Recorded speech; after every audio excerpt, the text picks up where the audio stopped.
제자는 수행석에 앉아 눈을 감았다. 그러나 호흡은 고르지 못했다. 가슴이 자꾸 오르내리고 마음은 산란했다. 그는 속으로 중얼거렸다. 숨을 고르게 하라 하셨지만 숨은 저절로 드나들 뿐인데 도대체 바르게 한다는 것은 무엇을 말하는가? 그 순간 부처가 다가와 제자 곁에 앉았다. 부드러운 미소를 머금은 채 물었다. 무엇이 너를 괴롭히느냐? 제자가 눈을 뜨고 절을 올렸다. 스승님, 저는 늘 호흡을 관할하는 말씀을 기억합니다. 그러나 숨은 숨일 뿐 어떻게 하면 바르게 한다는 것인지 알 수가 없습니다. 저는 억지로 숨을 길게 쉬었다가 답답해지고 또 얕게 쉬려 하면 불안해집니다. 바른 호흡이라는 말씀이 저에겐 여전히 수수께끼입니다.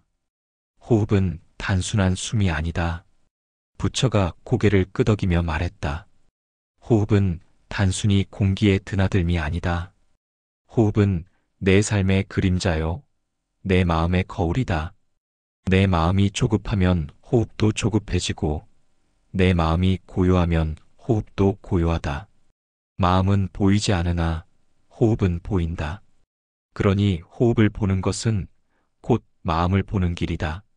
그러므로 바른 호흡이란 억지로 모양을 바꾸는 것이 아니라 내 마음을 있는 그대로 비추는 것이다.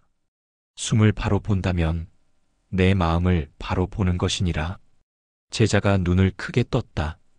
그렇다면 호흡은 단순한 생리작용이 아니라 제 마음을 드러내는 창과도 같군요. 그렇다. 불길이 세차면 연기도 거칠고 불길이 잦아들면 연기도 고요하다.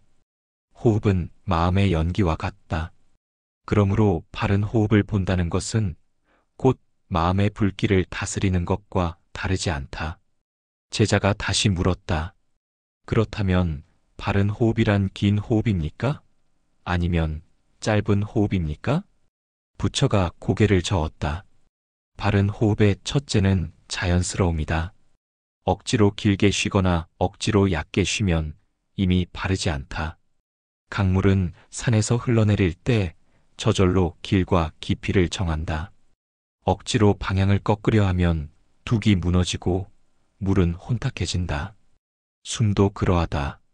너는 억지로 끌어당기지 말고 내몰지 말라. 숨이 오는 대로 오게 하고 가는 대로 가게 하라. 내 할 일은 오직 그것을 알아차리는 것이다. 제자가 고개를 끄덕였다.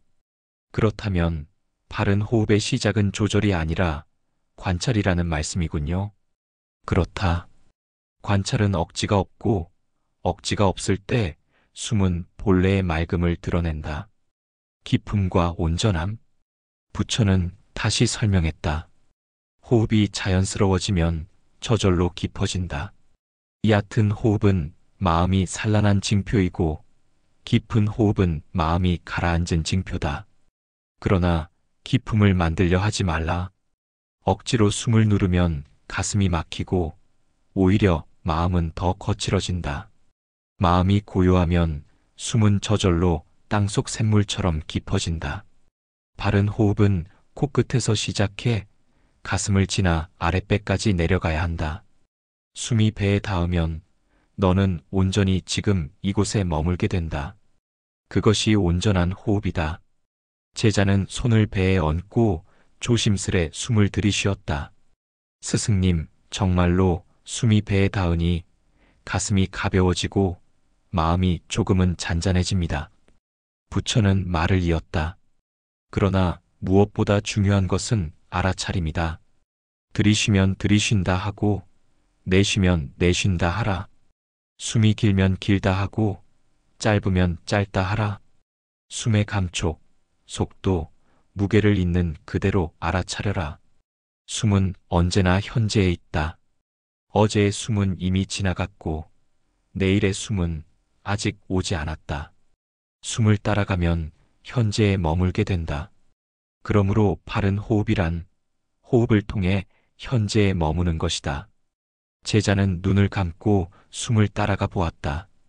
가슴속 불안이 조금씩 가라앉았다. 스승님, 저는 이제야 알겠습니다.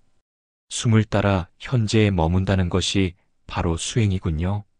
부처는 제자의 말에 고개를 끄덕였다. 호흡과 마음은 서로를 비춘다.